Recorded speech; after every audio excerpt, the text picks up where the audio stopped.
It's the radio program that's like thumbing through a magazine, but you can't rip out and fold up a page of it and put it in your pocket or purse. Oh well, you can't have everything. It's Big Mornings on the Big AM 1380. 8:41, Stan Milam coming after 9 o'clock this morning. Spring is here. In the state of Wisconsin, it's kind of hard to tell these days, especially when you look at the forecast. And later on in the week, they're calling for snow again. Well, anyway, the spring is here on the calendar. Let's just call it that.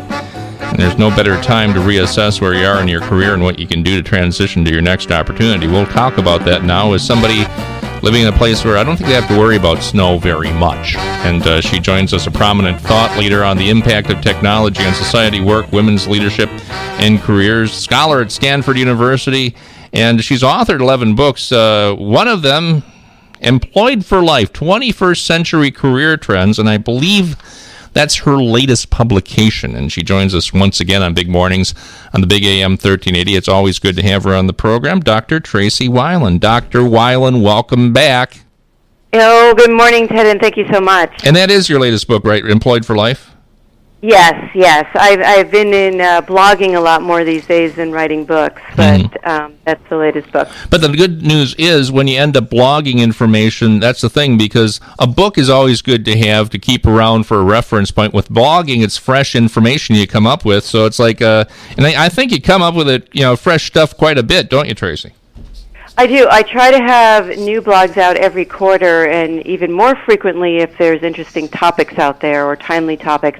And I find that people enjoy that because it's easier to read online, maybe up to 1,000 words, and then you move on. And books, I'm finding, are, while very valuable, like you say, people seem to want to grab a blog and some sound bites.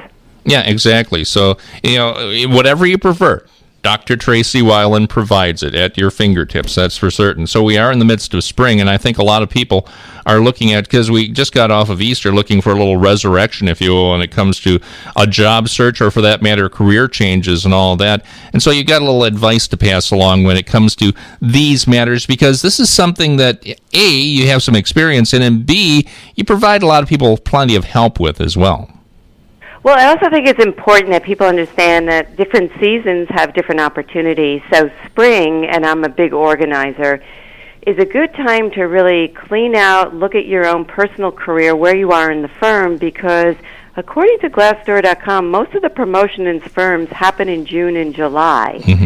And so, if you're really targeting a promotion, this would be the time to clean up your act, spring into action, and get yourself ready for a June and July promotion.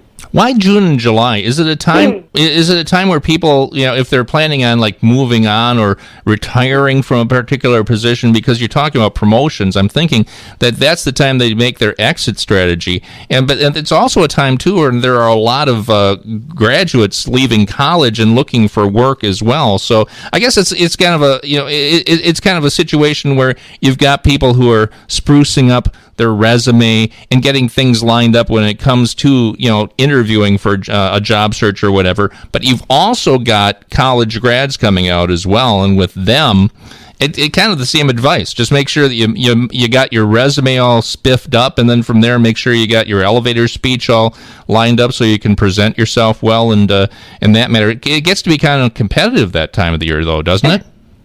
Well, it does. So we have a couple of things going on. We have the whole graduation season, which I'll talk in depth in May and June. Got it. What do you do as a graduate?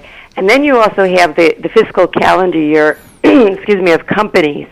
And many companies are on a calendar year of January to December. So we do see a lot of promotions happening in January.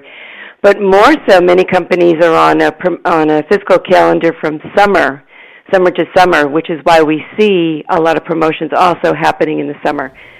This is very popular, by the way, in high-tech companies. A lot of them actually start their fiscal years in July or August, and so that's natural to see a lot of the budget moving into some of the new promotions internally. Yeah, so there are a few key things. Do you need to drink water, by the way, Tracey? Okay. I'm taking one right now. Good. Thank you. I just want to make sure, because I at this point I'm sitting there saying I wouldn't mind having a glass of water either if I were her. So there you go.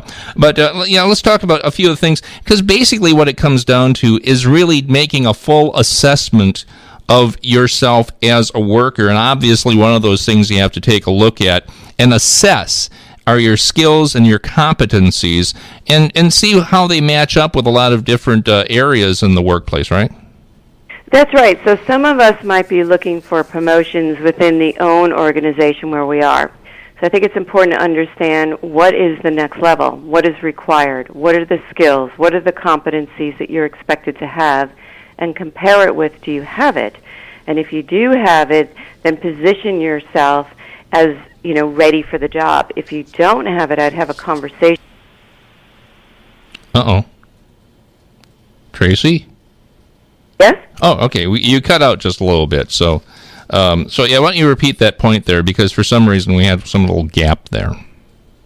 Sure. So if you're looking for a promotion in the department that you're in or the organization you're in, you need to assess what the skills, experience, and competencies are of that promotion, that job, and do you match it?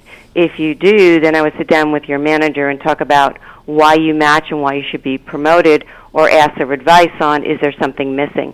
If you don't have the competencies or experience, then you would have a different conversation with your manager, which is, how do I gain these, right, and the breadth and depth in this area so that I can be in position to get promoted. Yeah, because a lot of people, honestly, a lot of people are thinking it's like I have to get my stuff together and move elsewhere, but really what you're talking about is in-house. You might have an opportunity to promote yourself from within by just talking to a manager and saying, hey, look what I got. Yes, and in fact, I will always encourage people to look inside first before looking outside. And the reason is that you already understand the company, you already understand the culture, you already understand how to get things done. Companies have many departments in many areas, and so while you're there, you should take advantage of meeting people. These are informational interviews, and find out, there are internal job boards, find out what the opportunities are, and start aligning yourself for a next step. It's much easier to make a move inside than starting all over again and looking outside. Yeah, and one thing you do mention, too, is when it comes to making sure that you can make a good impression, be it internally or externally, it comes down to building your internal brand, which is very important because basically we are all a product, and what we have to do when it comes to a job search is present that product to others and see if they will buy or accept or whatever. That's right. So people make an assessment and a judgment about you on what you wear and how you act, and what are your behaviors in the workforce. So I would take a look at who are the people who are successful, who is in senior management positions.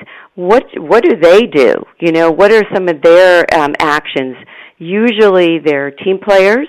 They're very good at conflict resolution. They act and dress the part. They're probably very involved in cross-functional teams. They're probably also very involved with their communities. I mean, they're really walking the talk of the company. And if that's what you would like to do, you need to start to think about, how do I emulate that kind of behaviors? Indeed. And you bring up a very good point. It's like in grade school, even like into high school as well. When it comes to high visibility in projects and assignments, raising your hand, because let's just face it, if you volunteer for something like this is going to look good not just on your resume, but also in the eyes of those who are running the organization, and that could end up getting you kicked up in the organization. Yes, and I think that is another thing. The organizations have gotten a lot more entrepreneurial. Instead of waiting for your boss or your manager to tell you what to do, the expectation is that we raise our hands for opportunities and we really manage our careers. Now, I'll give a little tip here, because it can get people can get sucked into this and actually raise their hand too much and get exhausted. So pick your projects well.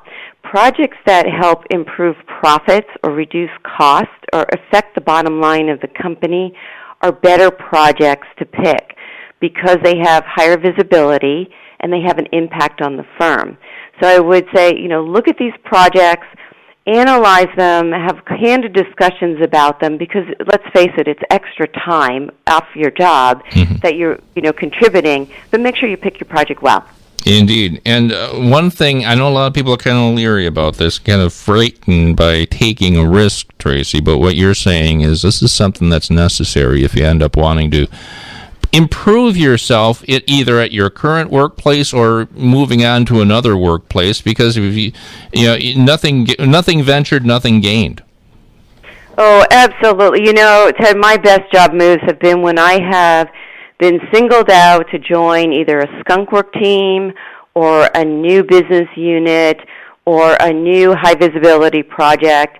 And a lot of people didn't want to go, move into these roles because they thought that they could be dead end and laid off. And every one of these roles have turned into, incredible opportunities. So I would encourage people to take risks, assess them well, but make moves. But that's the key. Make sure that you assess it, and it's something that it's got to be something that fits your skills and isn't really going way out on a limb, is it? Or is that possible? Well, a lot of companies do have unique opportunities that come up, and they could be temporary. Mm-hmm. So I think when this could be an international assignment. This could be just a new project or a new, acquisition. And so you can look at that as a skill-building, experience-building opportunity, but you also need to think about where is this going to lead me next. So I would have those candid discussions about, okay, if I do this international opportunity and replace someone for a year while they're on maternity leave, for example, do I have a way to come back? And when I come back, where will I go? And let's make sure that if I go overseas, I have a place to come back to. Yeah, and the last thing you mentioned is looking for power positions, ones that can really, utilize your skills for the best possible, outcome along the way, right?